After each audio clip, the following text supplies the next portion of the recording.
Why, your father still plays one of the sturdiest games of croquet in our set. In his autumn for the winter comes man's last mad surge of youth. What on earth are you talking about?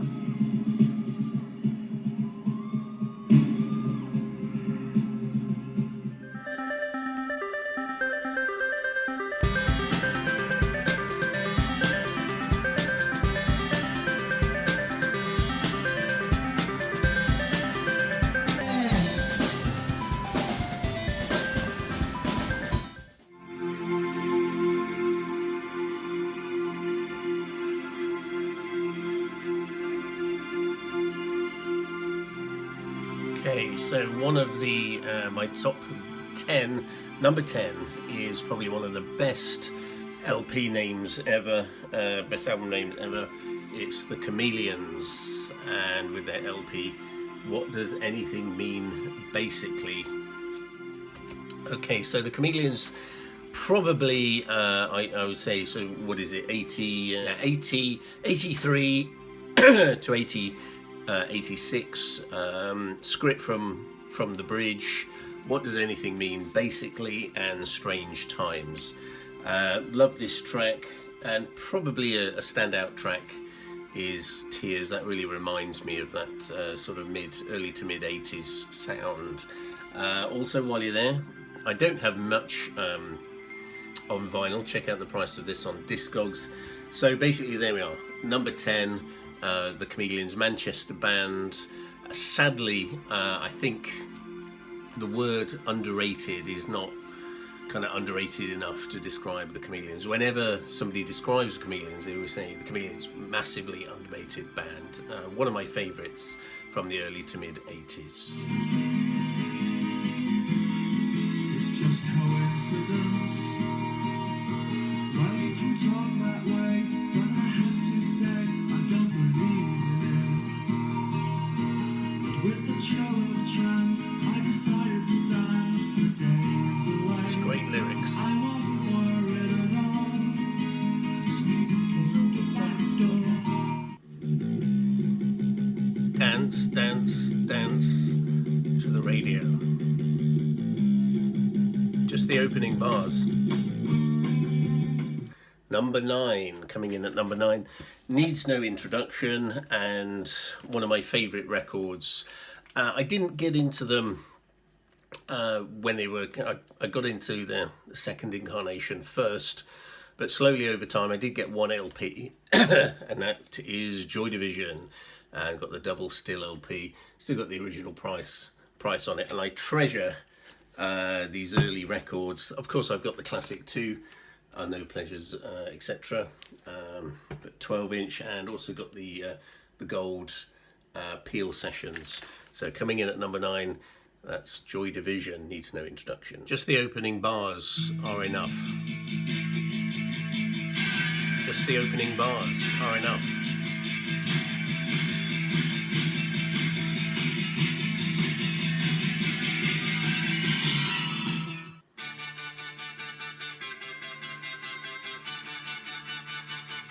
Number 8 is, of course, Echo and the Bunnymen.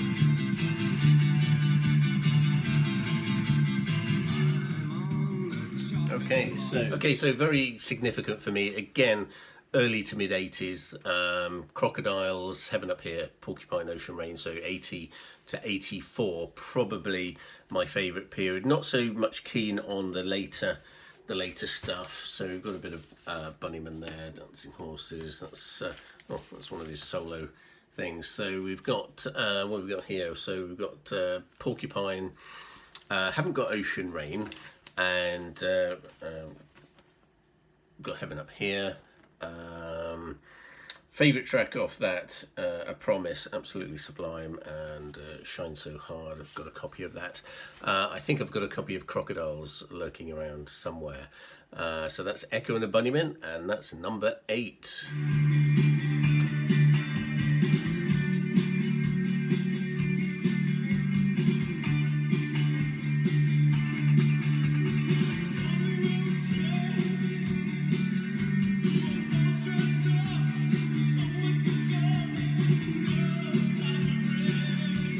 Love this song.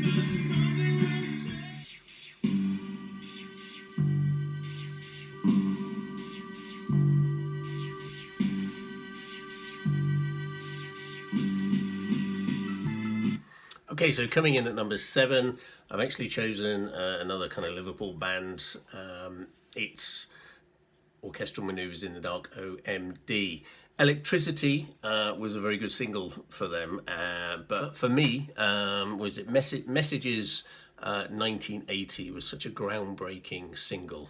I think it really, even though, yes, there's electronic music about, but this really kind of broke through into the charts. This was, I would say this was kind of like the kind of turning point for electronic music in the popular charts was this single, Orchestral Manoeuvres in the Dark, Messages, and of course followed soon after. So we've got a couple of copies of by Enola Gay, which was a massive hit for them. So I think my 3 favourite albums are Orchestral Manoeuvres in the Dark. We've got the original sleeve there, track listing. I think that's another Peter Saville cover. Of course, on organisation, you've got Enola Gay.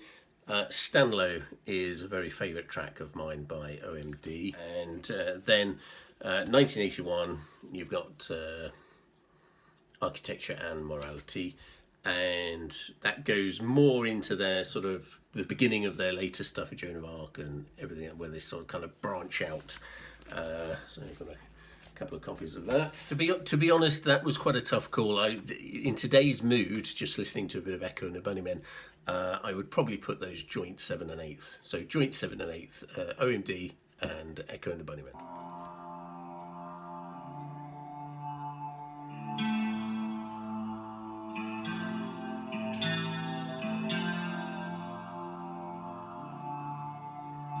Number 6, it's The Cure. So The Cure, I have remarkably little vinyl of The Cure, but I'm putting them at number 6 because they're one of the ones that grew on me, and I have remarkably little vinyl because I didn't buy them back in the day, although I became to appreciate their work a lot more, and I've just been priced out of the market, I would say. Probably 79 to 85. I kind of stop at Kiss Me, Kiss Me, Kiss Me, but get back in at Disintegration and Blood Flowers, and Wish, of course. But the first albums really. But I mean, I managed to get a 12-inch at some stage, and I really loved. I think I began to appreciate them a lot more during this period. Yes, it's Susie and the Banshees, I know. So that kind of the sandwich either end of John McGeoch, I think Robert Smith said that it was kind of over for The Cure in a way, but I think he said Susie and the Banshees kind of made him appreciate what could be achieved. So then they went on to achieve a lot more. So I really like him here. As a guitar, I think he's a great guitarist as well. And Trust, the ballad Trust, I can't listen to without crying. I think it's probably one of the longest intros there. So that's The Cure in at number 6. To be honest, I could probably put number 6, 7, 8 at equal heading at this stage.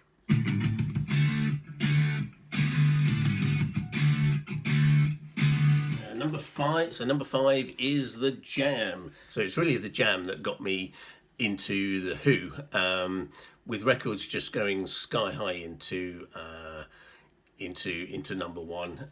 So I got Setting Suns and Sound Effects. These are my 2 favourite albums. I thought I had a couple of these. I've actually duplicated them since, just because I love the records so much. The Jam were very iconic when I was at school. So as a youngster, you couldn't fail get into The Jam. So I saw The Jam, would you believe, 4 times, and some great memories. Again, I haven't got the early LPs, but I'm on the lookout, so I will be a bit of a completist for the ones, well, all of the Jam LPs. But I'm doubling up on those, and yeah, so I'm slowly, stealthily putting together their singles collection. So at the moment, a quick round. So we've got Going Underground, All Around the World, Modern World, I'm in Walder Street, Strange Town, Butterfly Collector, Malice, Beginners, and Move On Up Flexi. So we're getting there. So, but The Jam, Yeah, really iconic group. You couldn't help but love the jam, love the songwriting, and had a really big effect on me as a youngster, and kind of got me back into the Who properly. So what was the question? If I'm opening a cake shop near Eton University, what would I call it? I think I call it the Eton Trifles.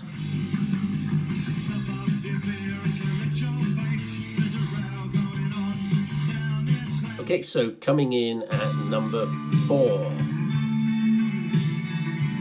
Coming in at number 4, it is the Cocteau Twins. Okay, so the Cocteau Twins it's one of those bands where you normally talk about a great run of 3 or 4 albums. The Cocteau Twins have been consistent, I think, not just in the early part of the 80s, but throughout the 80s and also into the 90s. 9 LPs, you can take your pick. Some are slightly stronger than the other, but this very innovative group from Scotland, this was quite groundbreaking at the time, I think. Yeah, so you can take your pick. Great groundbreaking songs, so great singles like Pearly Teardrops Drop. Okay, so that was quite groundbreaking. I won't go too much into the LPs. You saw me pick up a mint first edition of this, quite rare. Very pleased about it, quite pricey, £28, knocked them down from 35. But great run of LPs. I'll just show some of them here. Moon and Melodies, Bluebell Knoll, and particularly one thing that's also extra strong about the Cocteau Twins is there's not just singles and LPs. There's a wonderful collection of EPs. So we've got Lullaby is the first one there, Peppermint Pig. They're great covers on 4AD, Sunburst and Snowblind. So great EPs, great collectibles, and just picked up another one recently there.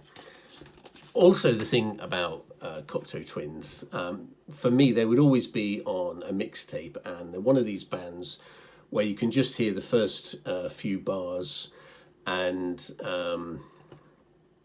first few bars, and then you recognise what group it is and the song straight away. So straight away, you know that's the Spangle Maker. This one is just really strong. One of my favourites. You know who it is.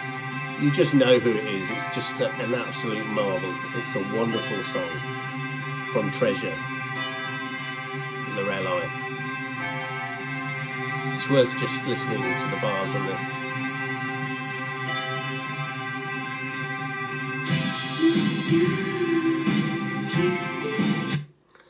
One of my favourites, I did have this on 12-inch, but I lost it, unfortunately. This record, I remember John Peel talking about this record, Akai Guinea, saying when he first heard it, it made him cry. And I think that's one of the effects that Cocteau Twins have. So there we are. So that's Cocteau Twins, and that's a very worthy number 4 in my top UK top 10. Okay, for my next ones, I'm going joint 1, 2, and 3. Yes, that's 1, 2, and 3. Joint 1 or 2 or 3. I couldn't really have a top 1, so I clustered all these together. So who's coming in on one of the joint number 3s? It is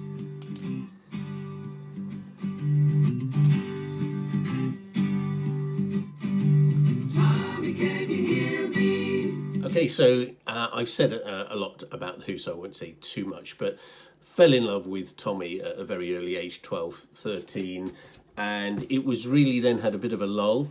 But quite like the Who, but got into the Jam, and it was the Jam that got me into that Who sort of rock and roll period, sort of late 60s into mid 70s, their best run, 73, 74, 71, 73, 74.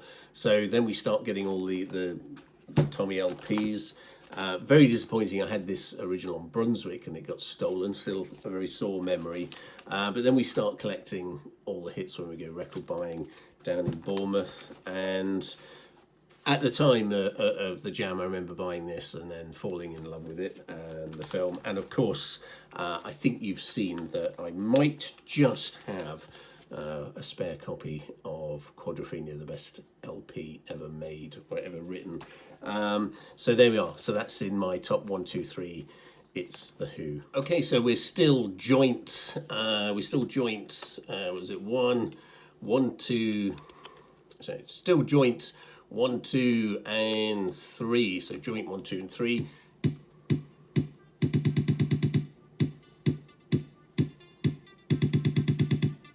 It is, of course, New Order.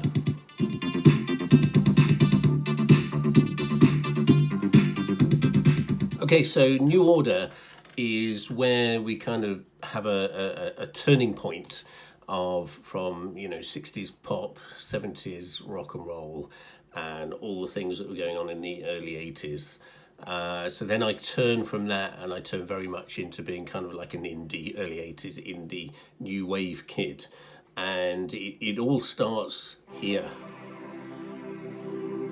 Well, in fact,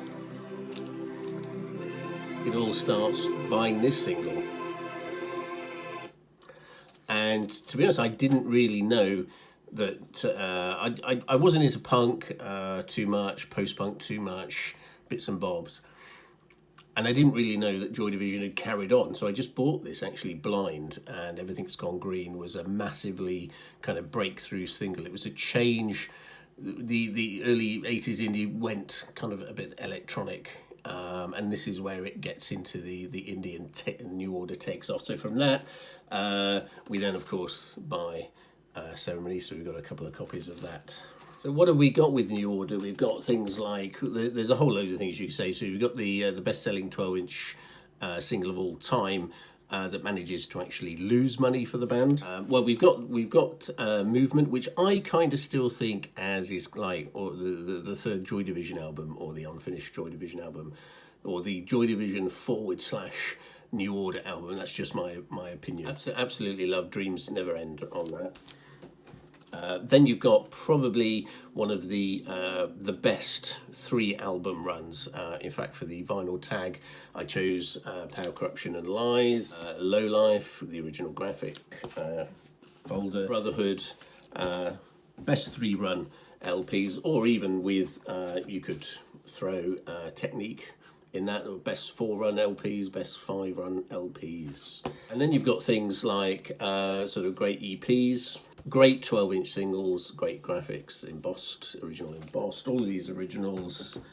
So we've got Everything's Gone Green, got Ceremony, things like the Peel Sessions, film soundtrack, and what is now a very sought after double LP of the hits. So that's New Order, and that's in my top joint 1, 2, and 3.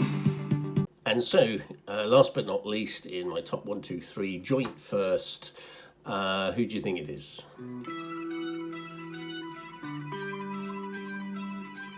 That's right, it's Susie and the Banshees, and we start off really just getting.